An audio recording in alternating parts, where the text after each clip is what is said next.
তো রে, রোদের মধ্যে কি খেল করবি? এই দেখো দেখো কি অবস্থা, দেখুন সবাই চিকুর অবস্থাটা শুধু দেখুন। ছাদে রোদ, এই যে প্রচুর রোদ বেরিয়েছে, তার মধ্যে নারকেল গাছের ডাল। ওই নিম পাতাটা চাঁটছিস কেন? তেতো তো রে, চেটে চেটে খাচ্ছে নিম পাতাটা, দেখো।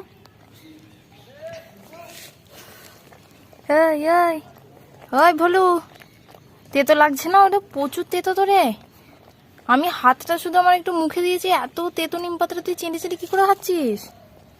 সোনা, সোনা, এই এ বাবা, যা মাখিয়েছে সব ছেঁটে ছেঁটে খেয়েই নিল। এমনিতেই তো গা ঝাড়া দিয়ে দিয়ে এমনি ওদের ফাড় বেশি, ওতে ভালো হচ্ছে না, তারপরে গা ঝাঁকানাকা করতে করতে